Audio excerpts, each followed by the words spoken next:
Aujourd'hui, je vais vous parler d'un film que j'adore et qui est pour moi, comme pour des millions de personnes à travers le monde, un chef-d'œuvre culte des comédies horrifiques des années 80, le génial Gremlins de Joe Dante. C'est un film qui a marqué des générations de cinéphiles. C'est un grand succès des années 80 auquel on est tous attachés. Alors pourquoi Gremlins est génial? Et bien d'abord parce qu'il y a la patte du trio Chris Columbus au scénario, Steven Spielberg à la production et Joe Dante à la réalisation. Les trois génies ont su forger un divertissement familial des années 80, cachant un faux film de Noël aucunement enfantin, comme nous allons le voir tout à l'heure. On ne va pas revenir sur l'histoire que tout le monde connaît. Billy, un gentil garçon assez bené, vit dans une bourgade tranquille et se fait offrir par son père à Noël le gentil Gizmo, une adorable bestiole quelque peu complexe à entretenir quand même, il faut bien le dire, car il ne faut pas la nourrir après minuit, ne pas l'exposer à la lumière et ne pas la mouiller. Et forcément notre petit Mogwai gentillet va être victime du non-respect des règles par Billy et donner naissance à un ensemble d'affreuses créatures franchement dangereuses. Et les ennuis commencent alors pour Kingston Falls, cette ville paisible qui jusqu'alors reposait dans un agréable confort provincial. Bien plus que des bébêtes mignonnes qui se transforment en créatures dégueulasses et mortelles, trucidant tout sur leur passage, ce film a quelque chose de bien plus profond à nous raconter. Inspiré de sa peur des souris dans son appartement d'étudiant, Chris Columbus avait écrit un script pour se faire remarquer, mais certainement pas pour en faire un film. Mais son originalité attire l'attention de Spielberg, qui était en train de lancer sa compagnie de production Amblin, dont le premier film avait été E.T. Spielberg, se rendant compte du potentiel attrait des spectateurs pour l'adorable bestiole, décide d'en faire le héros de l'histoire. Au départ, Spielberg pense à embaucher Tim Burton, mais ce dernier vient de se faire virer de chez Disney, alors il cherche quelqu'un qui ne fera pas de vagues. Il jette son dévolu sur Joe Dante, qui vient de réaliser en 1981 Hurlement, l'un des meilleurs films de loup-garou de tous les temps, dont j'ai consacré une vidéo sur cette chaîne. De même, Dante a travaillé avec Roger Corman, ce qui est un atout sur son CV, car travailler avec Corman, c'est un gage de qualité. Il faut savoir tenir les délais avec un budget serré. Et ça, c'est vraiment un critère de choix dans le CV de Joe Dante. D'ailleurs, en 1978, Dante avait tourné Piranha, produit par Corman, sorte de pastiche des Dents de la Mer, avec 770 000 $, et le film en a rapporté 16 millions. Pour la petite histoire, Dante n'avait pas envie de faire Gremlins, mais comme il était fauché à l'époque, il a accepté. Warner accepte de financer le film pour faire plaisir à Spielberg, sans compter que la firme a compris qu'elle va pouvoir rajouter à son catalogue les productions de la Amblin. Protégé par Spielberg, qui lui-même lui fout la paix, car il est en train de tourner Le Temple Maudit au Sri Lanka, Joe Dante est totalement libre. Dès le début, Joe Dante nous montre avec malice la paisible ville sous la neige, avec ses habitants vivotant dans leur vie dérisoire, et dès la scène introductive, il nous montre cet étrange carcan maléfique qui ressemble à s'y méprendre à ces villages enfermés dans des boules en plastique. Le bon vieux Joe nous dit « Regardez, c'est ça la véritable horreur de la routine sinistre de la côte Est ». Et puis le réalisateur introduit les personnages, et là, il y a de quoi les détester. Entre l'ignoble Mrs. Dingle, matriarche toute puissante de la ville, le crétin raciste, ou même les flics, pas très fut-fut, bref, pas un seul d'entre eux n'est à sauver. Et Dante nous invite à souhaiter leur châtiment. Mais la plus remarquable mise en scène est dans l'introduction avec la voiture de Chinatown. Le spectateur n'y voit qu'une voiture accidentée, et pourtant, cette voiture est chargée de sens, puisqu'il s'agit d'un véhicule américain des années 70 de la marque AMC, qui s'appelle Gremlin. Elle est éclairée par un verre Gremlins qui annonce la tragédie qui va bientôt débuter.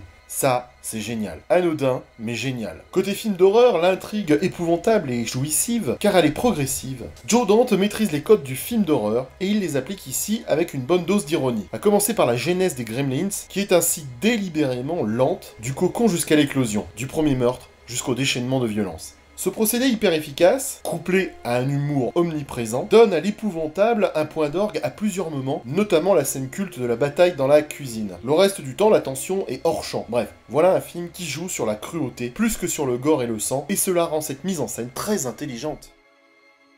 Le film est tourné en 1983 et on n'a pas de numérique ni de CGI. Il faut donc être ingénieux pour animer les Gremlins. Pour cela, Joe Dante va être obligé de jouer sur la mise en scène et pour le reste s'entourer d'artistes incroyablement ingénieux utilisant des marionnettes, des ombres portées ou même du stop motion. Chris Wallace, le génial responsable de l'animation, utilise tout ce qu'il a pour rendre les Gremlins vivants et 40 ans après, ça marche encore. Tout fonctionne à la démerde et définit parfaitement ce qu'est le cinéma, une illusion. Ajoutons également les make paintings dont celui de la fin qui est particulièrement joli, et la magie prend instantanément.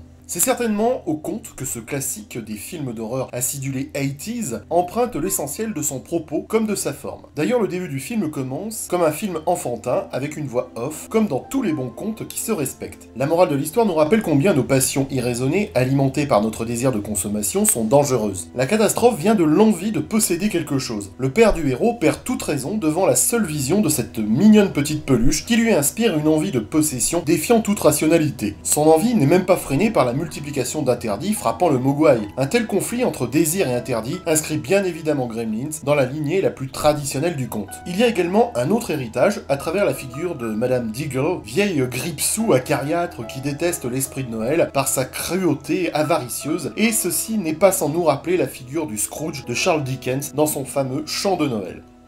Le film est d'abord dépressif. On y voit l'angoisse transpirer puisqu'on parle de la Russie, de la compétition économique avec le Japon. Il insiste sur la défaite de l'Amérique et on ne célèbre plus celle du fric des années Reagan. Tout va s'écrouler et cette peur vient du matériel.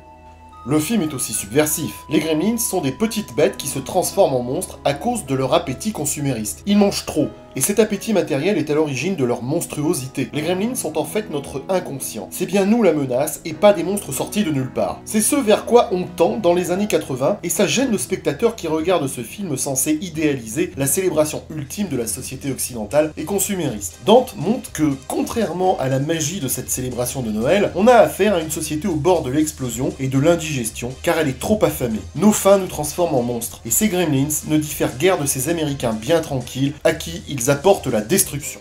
L'interdiction qu'il aurait faite de se nourrir au-delà de minuit peut être comprise comme un fragile rempart dressé contre leur hyper-voracité consumériste. Et cette voracité est bien visible dans le film lorsqu'on voit la population d'une paisible ville saisie par une frénésie d'achat, le tout campé dans un espace saturé de placements de marques. Et c'est en ça que le film dérange le spectateur occidental car il insiste sur la jouissance gloutonne au cœur du consumérisme de l'American Way of Life, jusqu'à en faire une arme de destruction massive. Et le film nous rappelle que même une famille paisible peut devenir violente. Au détour d'une image, on découvre que Billy est un lecteur de Conan le Barbare. Quelques scènes plus tard, il saisira avec un naturel assumé une épée trônant dans le salon familial et il va décapiter sans hésitation l'une des créatures. Il en est de même pour la mère, celle-là même qui jusqu'alors était l'image d'une paisible ménagère effacée, devient une créature vengeresse, éradiquant les Gremlins à coups de robots-mixeurs et de micro-ondes. Joe Dante y va franco, car il va subvertir le film de Noël. Le massacre des Gremlins dans la cuisine, où la mère prépare d'ordinaire ses gâteaux, se fait justement avec les ustensiles de cuisine. Et dans cette scène, Joe Dante dézingue la vision classique de la famille, à commencer par cette paisible maman, puisqu'elle passe de la ménagère classique au mode survival, avec un déchaînement de sauvagerie pour protéger son espace sacré.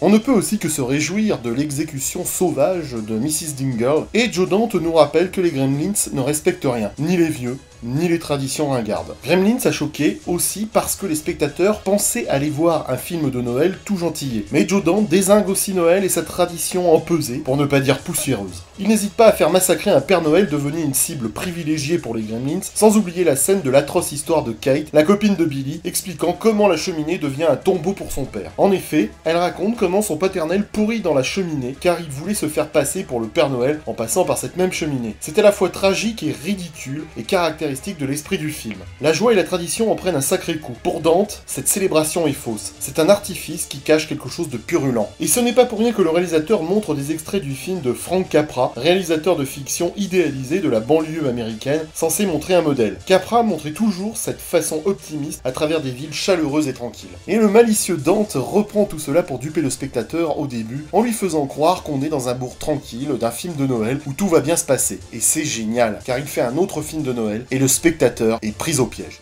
Au-delà de l'humour noir et de l'entreprise de démolition systématique de Joe Dante, son film est encore plus profond que cela. Il dénonce l'obscurantisme de la société occidentale et l'abrutissement généralisé. Quelques scènes le prouvent, mais celle du final est la plus parlante. Le retour du vieux monsieur chinois, propriétaire de Gizmo, est accompagné d'un discours très actuel sur le mépris systématique des occidentaux pour toutes les règles de la nature et ses conséquences catastrophiques. De même, son indignation devant le fait que Gizmo ait appris à regarder la télé peut nous faire sourire, mais en fait, elle est chargée de sens, car elle montre bien que c'est le manque de responsabilité des héros qui a conduit au désastre. Et ce n'est pas pour rien si le moyen de vaincre les Gremlins passe par la lumière du jour. La salvation ne passe que par l'éclairement, la recherche de la connaissance et surtout de la profonde nature des choses. Et le message ultime est clair, quand Billy sera prêt, il pourra récupérer Gizmo. Ce qui veut dire que quand nous serons prêts à nous comporter en être responsables au lieu de nous déresponsabiliser à coups de télé et de sapin de Noël, la société s'en portera mieux. Si cette morale fait sourire aujourd'hui, elle n'en reste pas moins visionnaire et toujours utile. Si nous ne comprenons pas cela, peut-être que nous méritons le sort qu'ont connu les abrutis de Kingston Falls. Il nous faudrait des heures pour parler des hommages et des références au cinéma, aussi attardons-nous simplement aux références cinéphiles des années 50 à 80 qui parleront plus aux nostalgiques des films des années 80 justement.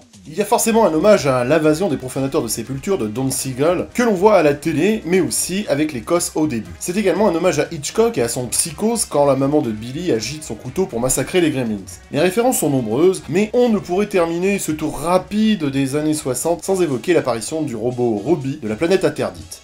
Les années 70 ne sont pas en reste quand on voit l'éclosion des cocons inspirés d'Alien. Il y a Orange Mécanique, dont le thème résonne lors de la scène où Billy presse des oranges dans la cuisine. Joe Dante fait un clin d'œil à son film Piranha sur cette scène. Et puis il y a forcément les références à Spielberg. Outre le fait qu'il fait un caméo sur cette scène en regardant un extrait de Poltergeist, le cinéma de la ville projette A Boy's Life, qui est le nom de tournage d'E.T., et Watch the Sky, qui est celui de Rencontre du troisième type. On remarquera aussi dans le magasin des peluches dont celle d'E.T. Lorsque le professeur de biologie trouve la mort devant un projecteur, l'un des Gremlins coupe le fil du téléphone en disant « Téléphone maison ». Rien que sur l'affiche du film, le bouton de Gene montre le logo de la firme Amblin. Les passionnés de cette belle époque auront bien sûr remarqué que le fond de décor sympa de la petite ville américaine tranquille, très réconfortante et chaleureuse, est celle déjà vue dans Retour vers le futur de Zemeckis. Car dans ce film, Kingston Falls est bien Hill Valley de Retour vers le futur, avec sa place mythique. Il y a tellement de références que ce serait fastidieux de toutes les citer, mais terminons bien évidemment avec la parodie de Flashdance, ou ce petit smiley sur le frigo de chez Billy qu'on retrouve dans Hurlement de Joe Dante. D'ailleurs, Jim McCrell, le journaliste, à la fin du film, reprend son rôle de Lowlanders, déjà interprété dans Hurlement. On notera la présence au casting d'acteurs connus dans les années 80 comme Judge Reynolds et Jonathan Banks, vus dans Les Flics de Beverly Hills, ou encore le jeune Corey Feldman qui avait interprété Bagou dans les Goonies ou joué dans Vendredi 13, chapitre final, qui d'ailleurs n'était pas le chapitre final.